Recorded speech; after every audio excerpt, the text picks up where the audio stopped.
Mastering the art of being broke.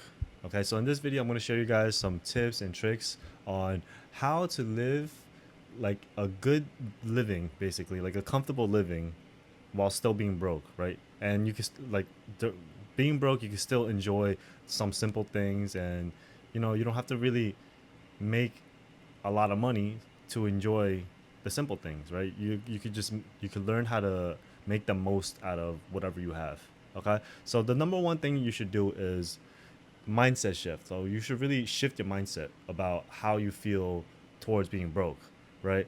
When you are broke, you have to realize that it's now a chance for you to be creative and resourceful, right? Now you have an opportunity to be like, okay, what could I do? What could I like come up with in terms of having fun today, right? Or, focusing on what do I currently have that I can use to have fun today, right? For some people, they may not have a car, but they have a bike, right? And then that, that attitude of saying like, oh, at least I have a bike to get me from place to place, right? That positive attitude, it already can set you apart from, having a poor outlook and a positive outlook towards being broke.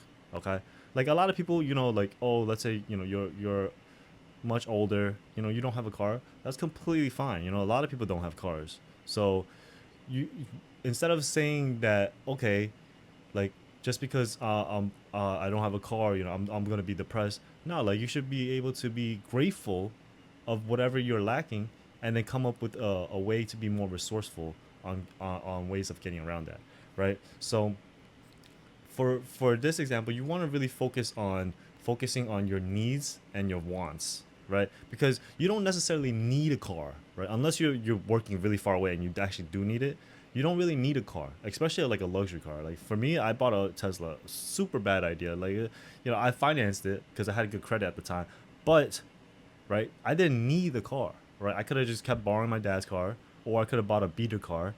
Those are all good options, especially if I don't have a lot of money. So that is one option that you can go. I personally went with the car that I wanted because that was my dream car. I didn't want any other car. Like, I don't want to be caught sitting or ever seen in another car. I love my car, honestly. All right.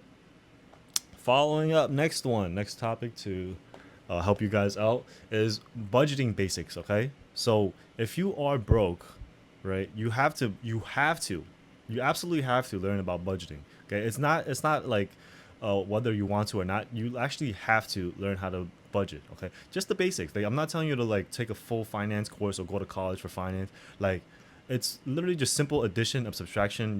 You could do it in a notebook, you could do it in Excel, you could do it in like a Word document, but you need to track your spending. Okay, so I would recommend you using an app or something that's easy for you to help you keep track. The main thing is keeping track. Okay, whatever is easiest for you to help you basically keep track. Okay, so let's say, it's a notepad. That's what I use.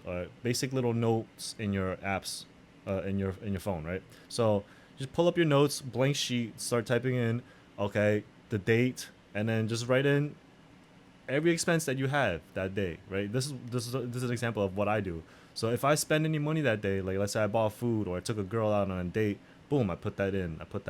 Right? Those count as my expenses for the day, right? This is how much I spend money. This is if you're really broke, right? You really want to keep track of where your money is leaking through, right? And if you have subscriptions, put that in. Like, if you're getting charged that day for a subscription, literally put that in, because those are costs. Okay, you have to remember those are costs. And if you make money, also add that to a separate one. I don't want to put them together because then you're gonna get confused. But have a separate note for, oh, how much income you're making too, right? Keep track of both. If you're spending way more money than you're making, then you have to make some changes. Okay, you cannot just be like willy nilly, like, oh, whatever, I'm gonna just keep spending bread. Like, nah, bro, bread is hard to come by. So when you see that is leaking out of your pockets, that like, I'm spending this much money on this and this much money on you're gonna see like, oh, okay, this is a problem. Okay, this is quite a problem. Okay, and part of budgeting, right? I'm gonna give you a few tips on budgeting. So, in terms of just like, when you receive the money, okay, this is the key thing, right? When you budget and you receive the money, right? Split it up right away. Okay, I read a few books, but one book in particular, The Richest Man in Babylon, right? It's a great book, and this one really helped me in terms of like pretty much retiring. Not really retiring because I still do like working because I don't want to just like not work, right? But it helped me pretty much retire because I don't have to work. I can just chill pretty much the rest of my life, you know. But I'm not gonna do that. Obviously, I want to work. I want to do stuff because you're gonna be depressed and miserable if you don't work. All right. I actually enjoy working and making these videos. That's why I'm making these videos. I don't get paid for them, but this is me putting in work. You know what I'm saying? Like I enjoy this. All right. But going back to what I was saying, when you get money, right, split it up right away. Okay. So let's say you have. We'll do an easy example. Let's say you get paid $100. Okay. 50 of those dollars, put that away for like an emergency fund or something, or no, put 50 of it towards like rent, like the necessary expenses. Sorry, right? For the necessary expenses, put another 10% into like a savings account, an emergency fund, another 10% in like investments, another like 25% in like like I don't know, your dates and your living expenses and stuff like that, right? And then there's like a little 5% left over that you could do some charitable things with or whatever, like have some fun with that fun money, whatever you want to call it, right? But you want to be able to split it up just the way I just showed you, right? Whatever money you get, designate a portion of that money towards certain things. Okay, so right off the bat, I'm gonna tell you, like for my example, like I used to get paid bi-weekly, right? Once I get my bi-weekly check, it'll be like, a few bands here, whatever, and it doesn't have to be exact, but you just take like, oh, I'll take 500, I'll put it in my stock account. I'll take 1,000 of it, put it into my rent, right? I have to pay rent. I'll take 800. I'll put that to the side so I can pay my car. Okay, now whatever is remaining, okay, I'm gonna split that up again. So I have this much that I can spend for food, this much I can spend for this, and then this is how you can organize your life, right? And it doesn't have to be perfect, right? You just round if you have to, right? So if you make 2,555, just round 2,500, right? That's the easy way, and then break that up. And it doesn't have to be perfect, but you should do it, right? Because the tendency of what happens is when you make more money, you tend to spend more money. So for you to track it will help you pinpoint the issues that you're having with your finances, basically. Okay. Moving on, okay, is something you're not gonna like. I'm gonna tell you right now, you're not gonna like this one. It's cutting costs. Sorry to say this, but you're gonna have to get rid of some things, right? You gotta have to cancel some subscriptions. You're gonna have to repurpose some items instead of buying new items, right? And you're gonna have to find some deals instead of paying full price, right? And you're gonna have to find alternative affordable meals instead of eating out.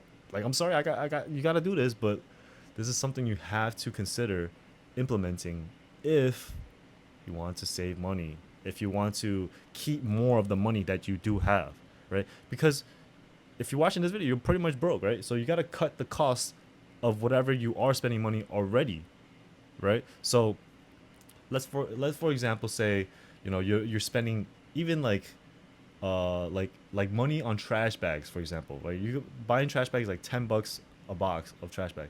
Instead of that, now you try to reuse plastic bags that you get, right? This is a very common thing in Asian households. I don't know if you're Chinese or whatever, but my parents, they always reuse trash bags, right? They don't like they get groceries from the supermarket, and whatever bags the supermarket gives you, they reuse it for trash.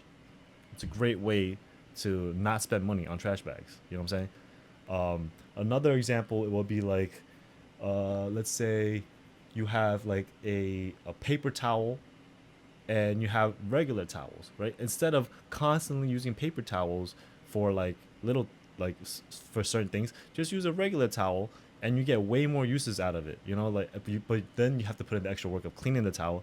There's some like give and take, so you have to put that into consideration, right? I don't really like using like regular towels, but I do prefer paper towels.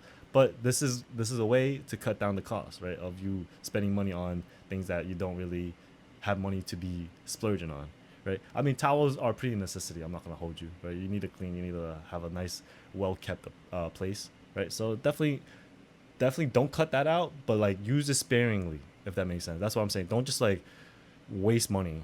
Okay. Always find out ways that you could cut your costs down. All right. And there's a lot of apps out there and websites that help you find deals. So like if you use Honey, right? I'll leave a link in the description if you don't have Honey. But if you use Honey, it automatically puts in coupon codes whenever you buy stuff from like certain websites.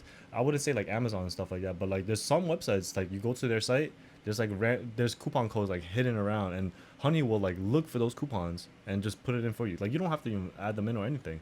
They'll do it for you. So that's a good one. And also Capital One. Capital One does this thing. They have this Capital One shopper. I'll also have a link in the description for them where you can sign up for a credit card. And basically, if you spend money with them, they'll look for deals for you. Like, oh, let's say you're buying like an AC or something. You know, they'll like send you a notification. Oh, like this AC that you're looking at just dropped in price. You know, so you don't have to buy things right away. You could just like have an eye for it, and then like later down the line, the prices drop, boom, then you scoop, right? And I get those emails all the time, like literally Capital One saying, "Oh, yo, we got a item that you were looking at, prices dropped, check it out," right? It's usually on eBay, so it's not really that good, but sometimes it's not on eBay. Sometimes it's like Sam's Club or something like that, some like official company, right? Now, the next one also you might not like, but it's something that it's a good way to help you master the art of being broke, right? Which is earning extra income, right? So I know you don't want to, but working, that's the only way to really make money, right? You have to have all these like little side hustles and extra cash if you're gonna be living a comfortable lifestyle. You know what I'm saying? Like the more money you have, the more comfortable you can live. Okay, and just because you have money doesn't mean you're rich, right? It means that you're it still means you're broke, but you have to carefully use your money, right? It's not just because you have a little money, right? It does not mean you're rich. To be rich is like, you know, you can't, you're not worried about the price tag or whatever, right? That's like comfortable living, right? But for the majority of people, they are not rich. So you should earn extra income, okay? Do whatever you can to find a way to make extra money. Side hustles, right? And a side hustle could be as simple as doing deliveries for Uber Eats. Another side hustle could be as simple as coaching a client for like fitness if you're into fitness or basketball. That's what I do. I coach basketball for my side hustle, right? Another side hustle is you could sell unwanted things, right? Let's say you have a bunch of just crap laying around the house. Just get rid of them. Just start selling stuff, right? Take a picture, make a listing, right? Title it out, put a price, description, bada bing, bada boom, right? Put it on Facebook Marketplace, put it on eBay, sell them, right? There's so many marketplaces right now, like Mercari, OfferUp, all these places where you can list things for sale for free, right? And you only got to pay once it's sold. You literally for free. You could just start listing stuff. Okay, that's another way. One is a gig. Like you can participate in. Well, I said that already for like deliveries of gigs and stuff like that. And there's other things we could do online. If you don't want to be like driving around doing physical labor, you could do online stuff where you're working on like Upwork or Fiverr for freelance gigs, right? So you're doing like writing, graphic design, video editing. If you have any of those skills, bro, start making some extra money. You know what I'm saying? Like, can't hurt to have extra bread laying around. All right, and now you gotta realize that like being broke is not that hard if you know how to enjoy, you know, living the life you have on the budget. So if you have the budget in place, you can still enjoy your life on this budget, right? There's still things you could do. There's still like activities that you can engage in, right? So for example, let's say, you know, you want to go on a date and you don't have a lot of money.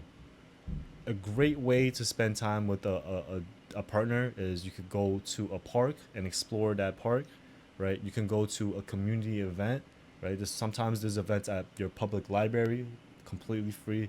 There's events for like special holidays, like Puerto Ricans and the Chinese people. There's always different holidays and stuff for different races and ethnicities. Like I know there's like Chinese New Year, right? There's like I can't name them off the top of my head, but like there's always events going on, especially if you live in New York. There's always events and community events going on, right? And another thing that's free and low cost is hobbies, right? You can have a very simple hobby of like drawing or filmmaking or or working out, or you know, sometimes working out you need a gym membership, but you can work out at home. That's completely fine too. That's another way to get around with paying a monthly, a monthly fee. and and let's say you don't have any coach or trainer, there's always YouTube. There's free online resources all over the internet. Many free resources. I'm telling you right now. I Every workout that I learned, or majority of them, it was from YouTube. I'm not gonna lie, a lot of it's from YouTube. Even from like back in the day when I was watching like Hot Sauce and the Professor on basket for and one. Right, I love those videos, man. Though that's like what I grew up on, honestly, and that's like how I learned how to play basketball, just playing with those moves, and it was honestly very entertaining. I enjoyed YouTube, honestly, and they teach you a lot of things on YouTube. Okay, you anything you want to learn, there's so much information there. You'll be surprised. Okay, and now let's say you are trying to have like an event, like a gathering with your friends, right? There's a lot of ways to enjoy a social gathering on a budget. Okay, so one way of doing that is like you could host a potluck, right? Everyone brings a little bit of something something. You just have a big pot. Everyone just throws in their little dish. Everyone eats good. And what does that cost you? All you have to really do is have the pot, have the little stove, right? And then that's it, really. Right? You could buy some stuff, but again, like that big social gathering can be very cheap, right? At most, you could spend it'll be less than $100, right? Just buying the pot, the little burner, and then a few ingredients. That's light, bro. Less than 100. And the another one would be like a community event, right? You could host like an event where it's like a game night, right? It's not necessarily like a very what I don't know where I was going, but it could be like a game night. Like you could play like Monopoly or something calm like Jenga, right? These don't really cost money. You just have to buy the things, and that's it, right? It's very simple. And another one is like outdoor gatherings. You can have like a barbecue or like a pool party. Those don't cost any money except the point of except having to get the barbecue grill and the pool, obviously. But if you have those already, those don't cost any money, right? You just have to invite people over, completely free. Not free, but still, it's a low cost, fun activity that you can have with your friends. Right? It's like an alternative to like going out and drinking or going to the club, which you'll end up spending hundreds of dollars. You know what I'm saying? Okay, so next thing is building a support network. Okay, so you have to be able to find your tribe, find the people that you are have commonalities with, like people that are in the same kind of situation as you, right? They're in the groups and forums of things that you're interested in, right? So you could, with these kind of people, you can share your goods, like the things that you make and stuff like that, or your services, right? So you can share your goods, share your services, whatever, and then they can share with you their services and their goods, right? That's how you stay connected with all your friends and family, right? Really engaging with them and then sharing what you have to offer. They share what they have to offer. It's a beautiful social network, right? You really have to have the uh, support network, and you have to build this. It's not like people are just gonna want to be part of your network. You have to build this, right? You have to be able to like pinpoint who is going to be part of your network and stuff like that, right? So this is like you can put this on the back burner, but it's something that's important that you think about when you are trying to master being broke, right? Having the group of friends that are kind of in a similar situation. You know what I'm saying? Okay. Next one, long-term planning. Okay, because you can't always just think about the now, today, your next meal, right? Or just getting through the month, like paying all. Because this is the fact right now, right? A lot of people live paycheck to paycheck. Okay, that's not good. Okay, so the next step is long-term planning. You have to plan for the future. Okay, short both short-term and long-term financial goals. So let's say a short-term goal would be like, oh, okay, I gotta make $1,000 in side income, like extra income. That's a good short-term goal. A long-term goal could be like, oh, I want to buy a house, I want to buy a house within 2 years, 3 years, 4 years, 5 years, whatever it is, right? But you have to set up that goal and really plan and invest time towards it. Okay, you have to invest time towards learning. You have to invest time towards improving the skills, and this will allow you to get more better opportunities, basically, right? And the best way to be able to take advantage of this, uh, not take advantage of this, but like the best way to for you to plan and uh, best way for you to plan for the future is to keep up with like current news and financial news on the apps and stuff like that. So like watch like any news that's about like the housing, the stocks, like these kind of information will help you find more opportunities, basically, right? So like let's say you hear about something in the stock saying, oh, Nancy Pelosi just purchased this stock, right? Hop on that. You know she's insider trading. I did this, right? I saw this she bought Next Era Energy. Some politician bought Next Era Energy. I was like, you know what? I'm gonna do the same thing. I'm gonna just buy a few, right? Boom, it went up like 30%. Are you kidding me, bro? Like, this is what I mean by like you gotta stay informed. Like you gotta do your research. Keep your eyes and ears to the streets. All right. If a politician is doing this or that, they know something that we don't.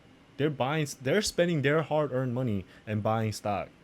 You know what I'm saying? Like, so you have to realize, okay, they know something that we don't. Maybe should follow their, their path. Okay. To wrap it all up, okay, like I went pretty hard on this, so this is like a almost 25-minute video. I don't know, like 22 minutes right now. Okay, to wrap it all up, okay, being broke is just a phase. Okay, it's not you're not broke for the rest of your life. You're not a broke person. You're not poor, right? This is just a temporary phase of your life. Okay, and with the right mindset and strategies, you can navigate through it successfully. I'm telling you right now, it's very easy to navigate through if you just listen to just follow the rules that I laid out. I'm telling you right now, you're gonna be good. Okay? I know it's a little long video, but I'm telling you right now, you're gonna be good. It's not that serious, right? Being broke, you can have fun being broke. Okay, I'm telling you right now, you can have fun being broke, but you have to be able to get out of that broke situation. And yeah, if you found these tips helpful, man, give this video a thumbs up, subscribe to the channel, right? I make more videos like this about helping people out and stuff like that. And thank you for watching. I hope you guys enjoyed. Like if you have a comment about anything that I said, leave them down below. I always respond to comments. All right, see you next time. Peace.